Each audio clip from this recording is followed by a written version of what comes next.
ఫిలిప్పీలకు రాసిన పత్రిక 2వ అధ్యాయము 5వ వచనం నుంచి 11వ వచనం వరకు చదువుకుందాం. ఈ యొక్క లేఖనాన్ని మన మధ్యలో ఉన్న అశోక్ గారు చదివి వినిపిస్తారు.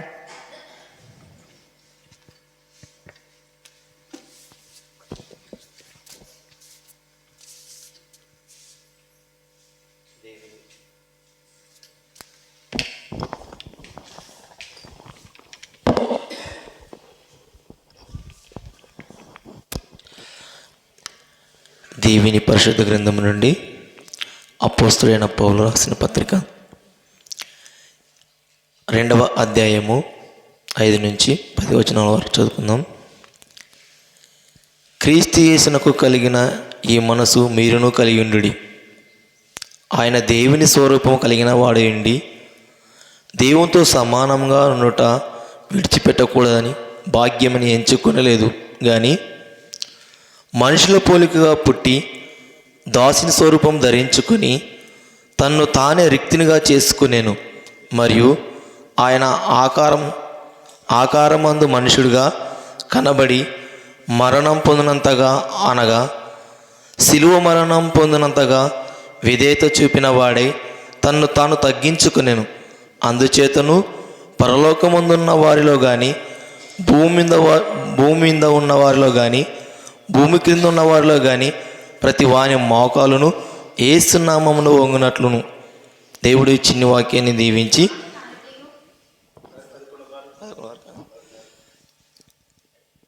యేసు నామమున వంగునట్లును ప్రతి వాని నాలుకయు తండ్రి అయిన దేవుని మహిమార్థమై యేసుక్రీస్తు ప్రభు అని ఒప్పుకొనున్నట్లును దేవుడు ఆయనను అధికముగా హెచ్చించి ప్రతి నామమునకు పైనామమును ఆయనకు అనుగ్రహించును. దేవుడు చిన్ని వాక్యాన్ని దీవించి ఆశీర్వదించును. అందరం తల్లు వంచుకున్నట్లయితే వాక్యము నిమిత్తమై ప్రార్థించుకుందాం. ప్రార్థన. అందరం తల్లు వంచుకున్నట్లయితే ప్రార్థించుకుందాం. ప్రార్థన. మన మధ్యలో ఉన్నటువంటి మేరమ్మ గారు ప్రార్థనలు నడిపిస్తారు. వాక్యము నిమిత్తమై ప్రార్థన. మేరమ్మ గారు ప్రార్థనలు నడిపిస్తారు.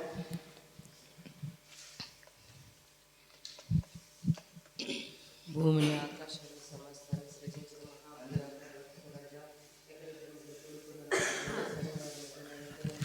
మహాపరివానికి స్తోత్రాలనైనా. అయ్యా, ఈ సమయం చూడలేక ఎందరో కాల గర్భంలో కలిసిపోయినారయ్యా. ఈ సమయాన్ని పేదరాలకు ఇచ్చినందుకు నీకు స్థుతులు స్తోత్రాలనైనా.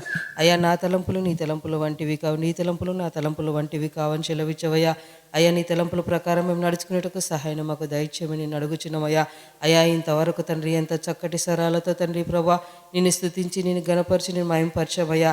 అయ్యా, ఇప్పుడు ముఖ్యమైన అంశంలోనికి అమ్మగారు వెళ్ళుచుండగా ప్రభా నీ నోటు బూరగా వాడుకుని ప్రభా ఏ వాక్యాన్ని విత్తుతుందో ఆ వాక్యాన్ని మా హృదయాలలో ఫలభరితాన్ని దయచేయమని నేను అడుగుచున్నామయ్యా. మా ప్రార్థనకు జవాబు ఇవ్వండి, మాకు కావాల్సిన సహాయాన్ని మాకు దయచేయమని నేను అడుగుచున్నామయ్యా. రాత్రి కాలం అంతయు ప్రభా సుఖమైన నిద్ర దయచేసి ప్రభా ఈ వేకుజామున ప్రతి ఒక్క బిడ్డకు చురుకైన మేలుకవనిచ్చి నీ సన్నిధానికి మమ్మల్ని నడిపించినందుకు నీకు స్తుతులు స్తోత్రాలు. నైనా ఇంకా రాలేక ఎంతోమంది వెనకబడిపోతున్నారయ్యా. అటు బిడ్డలను తండ్రి ప్రభ ముందడుగు వేసి నీ సన్నిధానికి నడిపించమని నేను అడుగుచున్నామయ్యా. ఇక్కడ చేరిన ప్రతి ఒక్క బిడ్డను పేరు పేరు వరుసన దీవించి ఆస్వాదించమని నేను అడుగుచున్నామయ్యా. అయ్యా, నీ దాసురాలు విత్తుచున్న వాక్యాన్ని ఏ బిడ్డ విడిచిపెట్టకుండా తండ్రి ప్రభ ప్రతి ఒక్క బిడ్డ హృదయాలలో నీరు కట్టి ఫలించేటట్లు సహాయాన్ని దయచేయమని నేను అడుగుచున్నామయ్యా. మా తలంపులు ఆలోచనలు ఎటువంటివో నీకు తెలుసునైనా. మా తలంపుల ప్రకారం మా ఆలోచనల ప్రకారం కాకుండా ప్రభా నీ వైపే చూస్తూ నీ ఆలోచనల ప్రకారం మేము నడుచుకున్నట్టుకు సహాయాన్ని మాకు దయచేయమని నేను అడుగుచున్నామయ్యా. కొండల తట్టు నా కన్నులు ఎత్తుచుండగా నాకు సహాయం ఎక్కడి నుంచి దొరికినట్టే యెహోవానే దొరికినని సెలవిచ్చవయ్యా. నువ్వు తప్ప మాకు వేరొక దేవుడు ఉండకూడదు నైనా. అలయక సలయక విసుకక ప్రభ నీ జవాబు కోసం ఎదురు చూసే భాగ్యాన్ని మాకు దయచేయమని నేను అడుగుచున్నామయ్యా. ఆకాశపు వాకిళ్ళని విప్పి పట్టజాలనంత దీవెనలు మాపై కుమరించమని నేను అడుగుచున్నామయ్యా. ఎవరో చూడాలని చెయ్యకురా ప్రార్థన, ఏకాంతపు ప్రార్థన నేను వినే ప్రార్థన చేయమన్నావయ్యా. అయ్యా నువ్వు వినే ప్రార్థన చేయుటకు సహాయం మాకు దయచేయమని నేను అడుగుచున్నామయ్యా. అయ్యా నీ రాకడ ఆసన్నమవుతున్నది నైనా. బుద్ధి లేని కన్యకల వలె ప్రభా, బుద్ధి లేని కన్యకల వలె కాక బుద్ధి కలిగిన కన్యకల వలె ప్రభా, నీ రాకడ కోసం మా హృదయాలను సిద్ధపరచుకున్నటకు సహాయం మాకు దయచేయమని నేను అడుగుచున్నామయ్యా. ఇక్కడ చేరిన ప్రతి ఒక్క బిడ్డతో మాట్లాడండి నైనా. నీ చిత్తమైతే, నీ రాకడ ఆలస్యమైతే ప్రభా, మరొకసారి నీ సన్నిధానంలో మోకాళ్ళలోంచి కన్నీటితో ఇలాగే ప్రార్థించుకునే సహాయాన్ని మాకు దయచేస్తావని, మమ్మల్ని మేము తగ్గించుకుంటూ నీ నామాన్ని హెచ్చించుకున్నట్టుకు సహాయాన్ని దయచేస్తావని నజరేయుడైన యేసు పరిశుద్ధ నామమున పేట అడిగి వేడుకుంటున్నాం తండ్రి, ఆమేన్.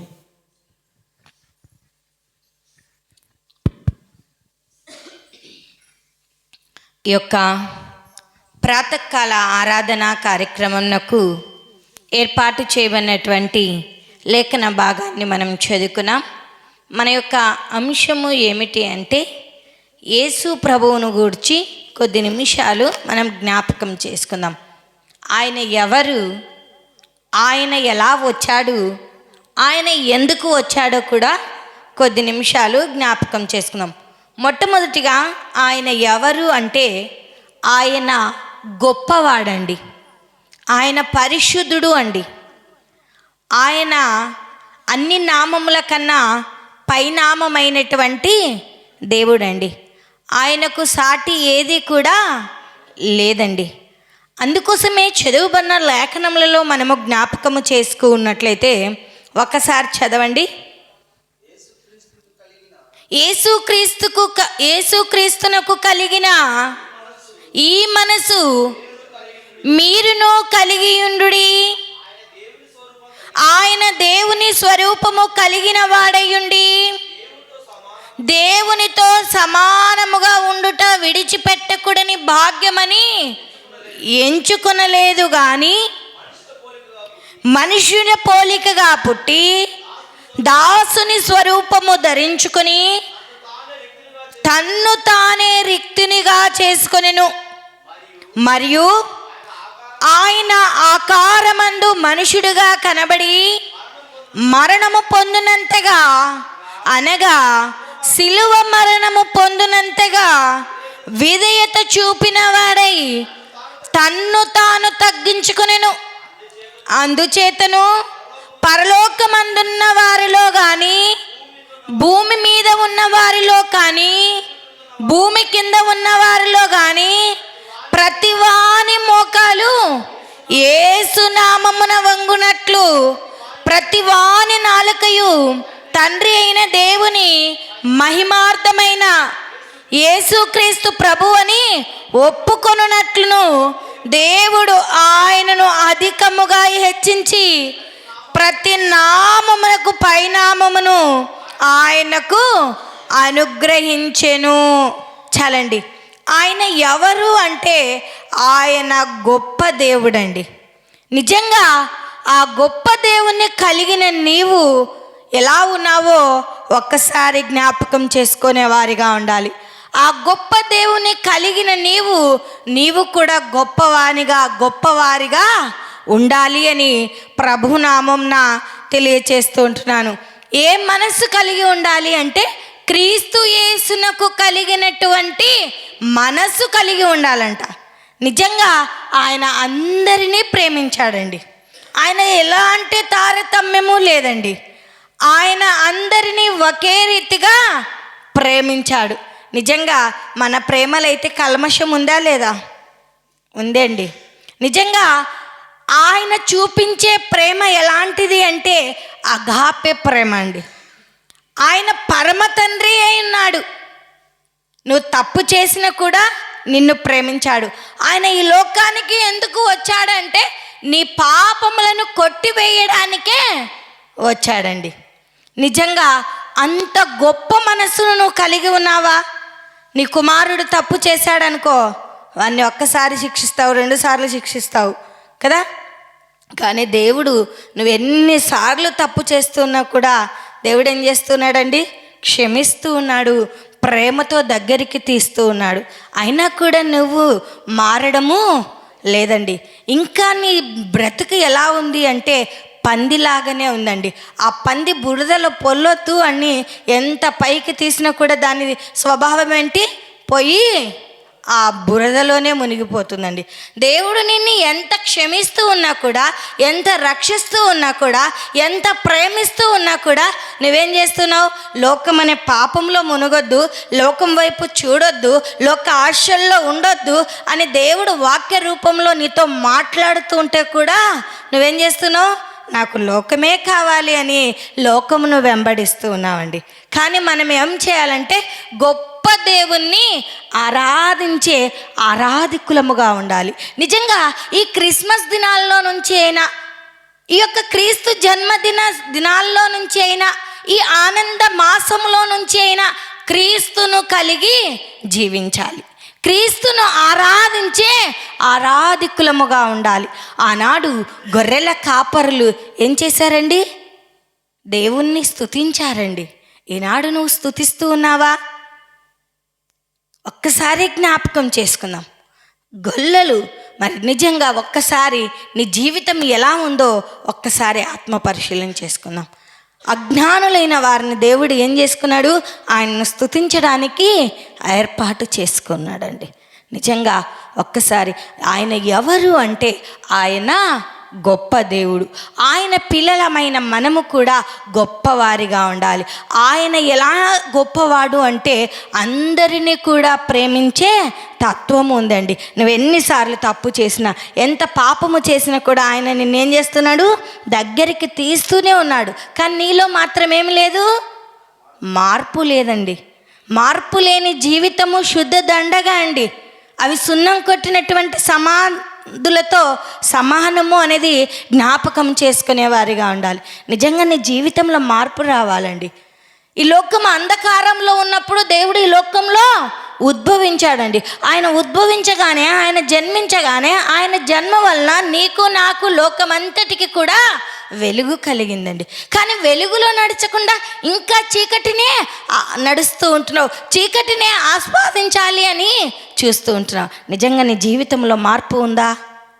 ఒకవేళ మార్పు లేకపోతే ఈ దినము నుంచి అయినా, ఈ సమయము నుంచి అయినా, ప్రభువా నా జీవితం అంధకారంలో ఉన్నప్పుడు నువ్వు నన్ను వెలిగించడానికి ఈ లోకానికి వచ్చావయ్యా. నీలాంటి గొప్ప దేవుడు ఎవరూ లేరయ్యా.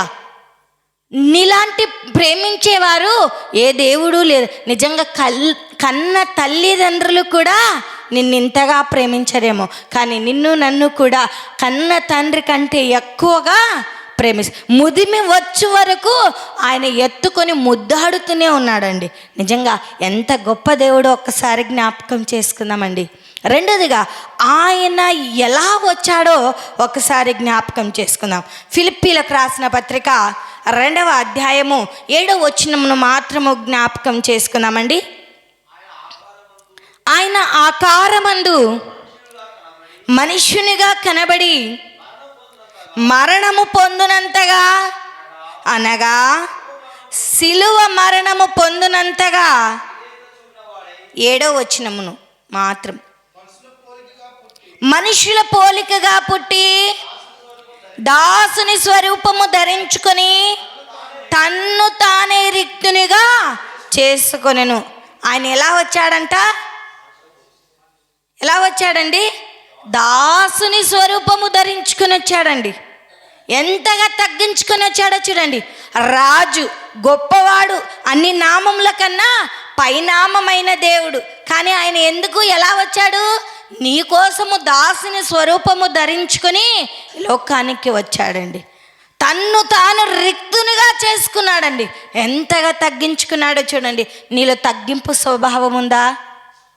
ఒక్కసారి జ్ఞాపకం చేసుకుని ఈ క్రిస్మస్ దినాల్లో నుంచైనా, ఈ యొక్క ఆనంద మాసంలో నుంచైనా, ఈ 2024వ సంవత్సరంలోనైనా నీ జీవితంలో మార్పు రావాలండి. మార్పు వచ్చి క్రీస్తును ఆరాధించాలండి. తగ్గించుకునే స్వభావమును నువ్వు కలిగి జీవించాలండి. నిజంగా తగ్గింపు జీవితము లేకపోతే వ్యర్థమండి. నిజంగా యేసు ప్రభుల వారు నిజంగా ఆయన జన్మను గురించి జ్ఞాపకం చేసుకోవాలంటే ఆయన జన్మించింది నీ కోసమే, ఆయన మరణించింది కూడా నీ కోసమేనండి.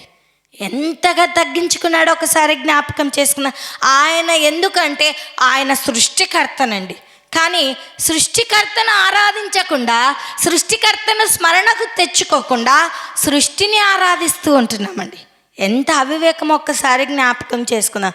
నిజంగా మనము సృష్టికర్తను మరచి సృష్టిని ఆరాధిస్తూ ఉంటున్నాం. ఎంత అవివేకం అండి.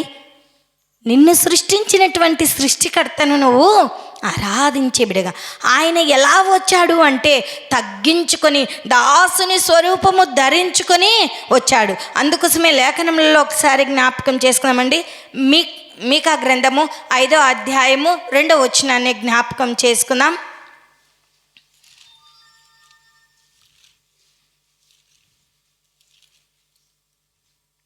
5:2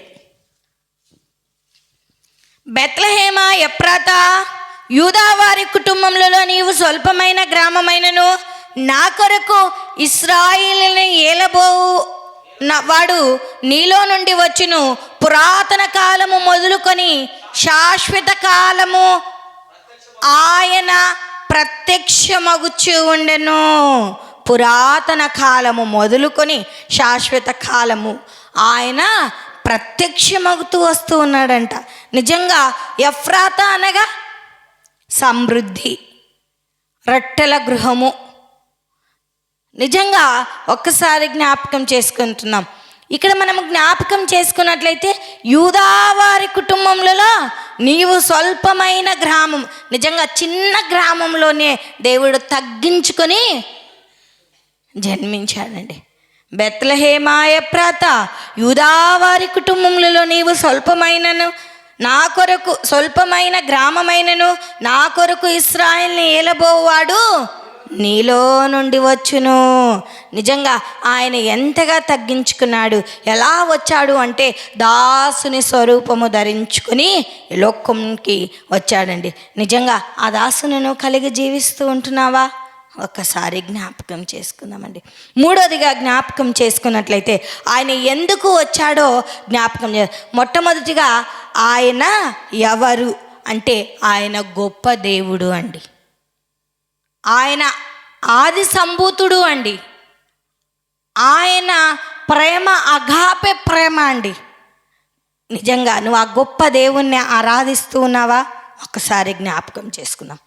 రెండవదిగా ఆయన ఎలా వచ్చాడు అంటే ఆ అత్యున్నత సింహాసనాన్ని వదిలి దాసుని స్వరూపము ధరించుకుని రాజుల కన్నా రాజండి అయినా కూడా నీ కొరకు ఏం చేశాడు? దాసుని స్వరూపము ధరించుకొని ఈ లోకంలో జన్మించాడండి. కానీ నువ్వేం చేస్తూ ఉన్నావు?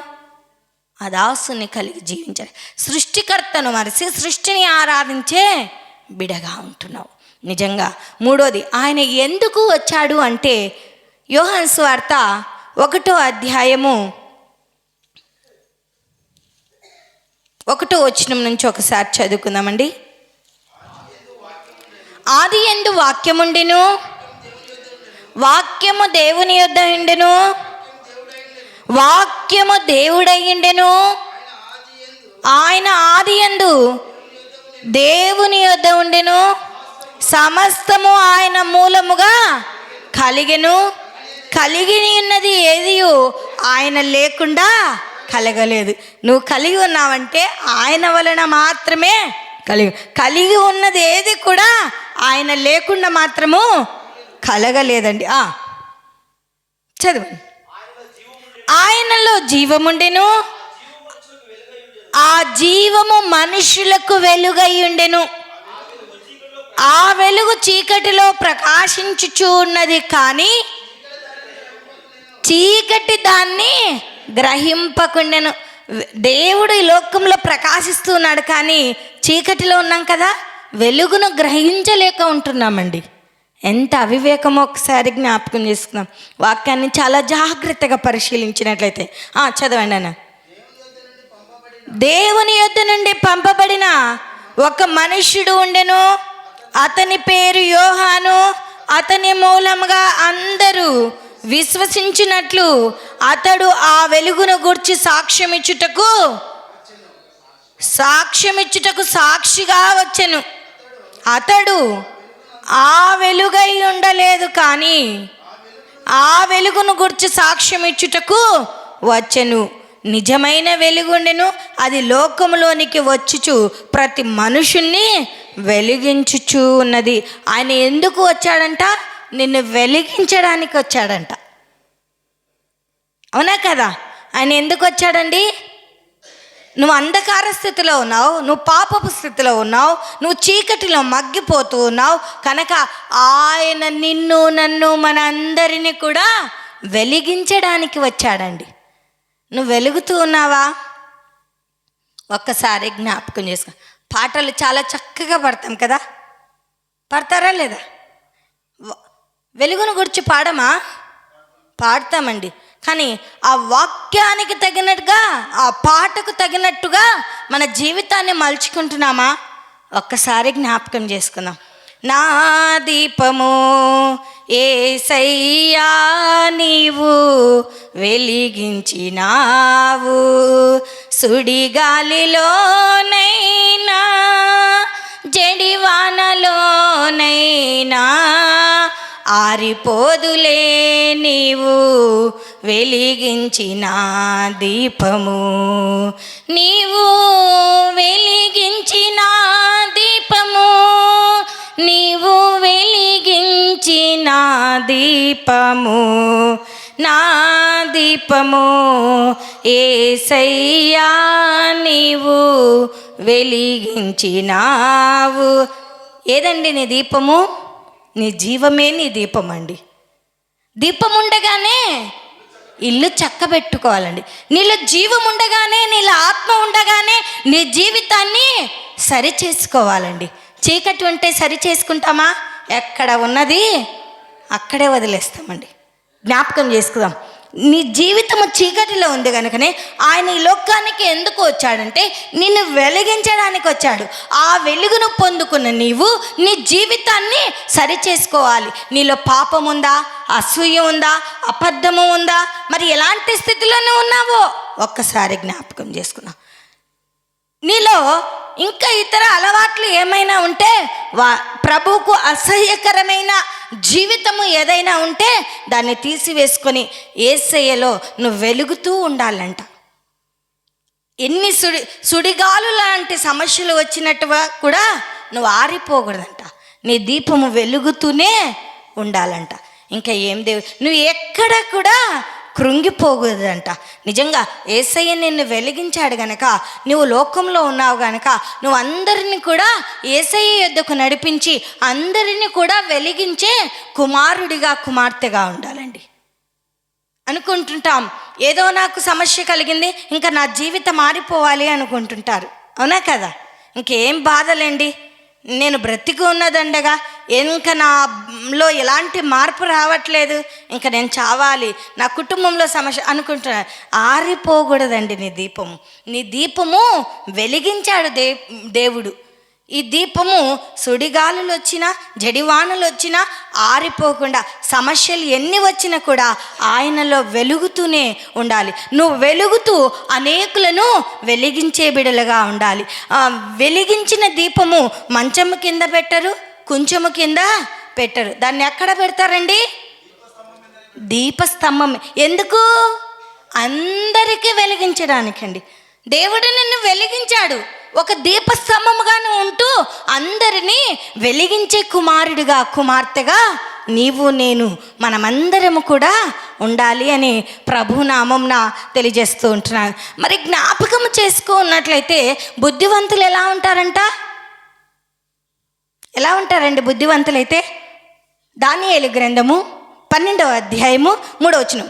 బుద్ధివంతులైతే ఆకాశ మండలములోని ఒకసారి చదువుకుందాం, ఇంకా ముగించేస్తానండి. 12:3 దానియేలు గ్రంథము 12వ అధ్యాయము 3వ వచనము. బుద్ధివంతులైతే ఆకాశ మండలములోని జ్యోతులను పోలిన వారై ప్రకాశించెదరు. నీతి మార్గమును అనుసరించి నడుచుకున్నట్లు ఎవరు అనేకులను త్రిప్పుదురో వారు నక్షత్రము వలె నిరంతరమును ప్రకాశింతురంట. ఇవి నా మాటలు కాదండి, దేవుని వాక్యాన్ని నేను తెలియచేస్తున్నా. మరి నువ్వు ఎలా ఉండాలంట? బుద్ధివంతునిగా ఉండాలంట. బుద్ధివంతులు ఎలా ఉంటారంట? ఆకాశ మండలంలోని జ్యోతులను పోలిన వారై ఉంటారంట. నీతి మార్గమును అనుసరిస్తూ నడుస్తారంట. నువ్వు నీతి మార్గాన్ని అనుసరిస్తున్నావా? నీతి గల రాజుని కలిగి జీవిస్తూ ఉన్నావా? ఆ గొప్ప దేవుణ్ణి వెంబడిస్తూ ఉన్నావా? ఒక్కసారి జ్ఞాపకం చేసుకుందాం. నిజంగా మనుషుల మాటలను అనుసరించే వారు ఉంటారండి. వాళ్ళు ఏది చెప్తే వీళ్ళు దానికి అని తల ఊపుతుంటారండి. వద్దండి. మనం ఎలా ఉండాలంట? బుద్ధివంతులముగా ఉండాలంట. మనం వెలుగుతూ అనేకులను వెలిగించే వారిగా ఉండాలంట. కొవ్వొత్తిని నిజంగా వెలిగిస్తామా లేదండి? వెలిగిస్తాం కదా. కొవ్వొత్తిని వెలిగించినప్పుడు కొవ్వొత్తి ఏం చేస్తుందండి? కరుగుతూ ఉంటుందండి. ఆ వేడిమికి కరుగుతూ ఉందండి. నువ్వు వెలిగించేటప్పుడు లోకంలో అనేక సమస్యల వల్ల నువ్వు కృంగిపోతూ ఉండవచ్చు. అయినా కూడా నీ దీపము ఆరిపోకూడదంట. అనేకులకు ఎలా ఉండాలంట? వెలుగు. నిజంగా ఆ వేడిమికి ఈ కొవ్వొత్తంతా కూడా, మైనమంతా కూడా ఏమైపోతుంది? కరిగిపోతూ ఉంది. ఆ వేడిమిని తట్టుకునే శక్తికి మైనానికి, ఈ కొవ్వొత్తికి లేదండి. అయినా కూడా ఏం చేస్తుంది? అది అనేకులకు వెలుగును చూపిస్తూనే ఉందండి. నిజంగా ఈ క్యాండిలే మనకు సాదృశ్యం అండి. దేవుడు ఎన్ని శ్రమలు పొందినా కూడా ఆయన నన్ను కూడా ఎంతగా ప్రేమించాడండి. మరి నువ్వు ఎంతవరకు శ్రమలు పొందుతావో అంతవరకే పెడతాడు. కానీ మనమేమనుకుంటాం? బుద్ధివంతులుగా లేము గనక, అవివేకములుగా ఉన్నాము గనక ఆయన జన్మదినమును మన జీవితాల్లో ఎన్నో సంవత్సరాల నుంచి జరుపుకున్నాం. మన వయసు ఎంత ఉంటే అన్ని సంవత్సరాల నుంచి జరుపుకుంటున్నావు. కానీ బుద్ధివంతునిగా నీవు నేను లేమండి. అనేకులకు వెలుగునిచ్చే వారంగా లేమండి. మనం వెలిగించే వారంగా లేవండి. అజ్ఞానులముగా, బుద్ధిహీనులముగా, పనికి మాలినటువంటి జీవితాన్ని కలిగి జీవిస్తూ ఉంటాం. నిజంగా ఒక్కసారి జ్ఞాపకం. ఈ క్రిస్మస్ దినాల్లో, ఈ ఆనంద మాసంలో దేవుడు మనందరితో మాట్లాడుతూ ఉన్నాడండి. దేవుడు మనందరినీ హెచ్చరిస్తూ ఉన్నాడండి. ఓ నా ప్రియ కుమారుడా, ఓ నా ప్రియ కుమార్తె, నేను గొప్ప దేవుడును, మీరు నన్ను కలిగి జీవించుడి, నన్ను ఆరాధించుడి. నిజంగా పాట పాడతామా లేదా? గొప్పవాడు నా దేవుడు అని. కానీ గొప్పవాడిని నువ్వు కలిగి ఉన్నావా? పాట మాత్రమే పాడుతున్నావు. దేవుని సన్నిధానానికి వచ్చినంతసేపు మాత్రమే నీ జీవితము పరిశుద్ధం. తర్వాత బయటికి పోగానే సాతానుడు అంటాడంట, నువ్వు ఎంతసేపు పరిశుద్ధంగా ఉంటావో నేను చూస్తా, బయటికి రాగానే నేను నిన్ను పడగొట్టేస్తా నాలోనికి అనుకుంటాడంట. నిజంగా జ్ఞాపకం. పడిపోకూడదండి. సాతాను వలలో చిక్కుకోపోకూడదండి. సాతాను వలలో చిక్కుకోపోయావనుకో మన జీవితం ఇంకా చీకటిమయంగానే ఉంటుంది.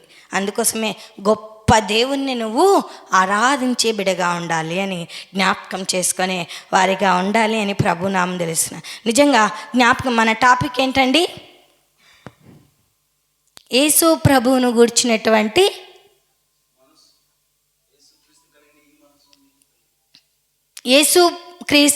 యేసు ప్రభువును గూర్చి మనము జ్ఞాపకం చేసుకున్నాం. మన టాపిక్ ఏమి జ్ఞాపకం చేసుకున్నాం?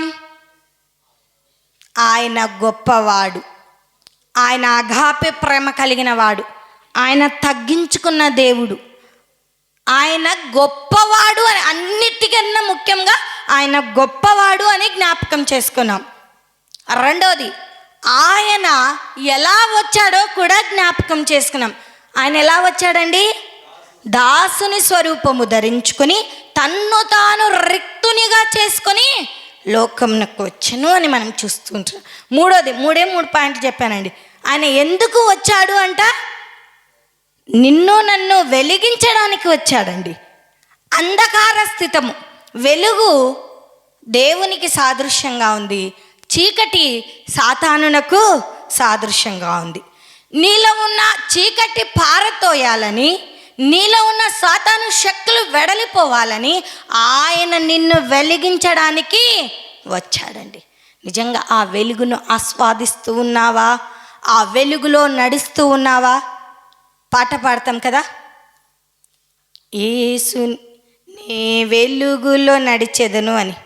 లేదా లోకమంతటా వెలుగు ప్రకాశించేను, యేసు జన్మించినప్పుడు లోకమంతటా వెలుగు ప్రకాశించేను.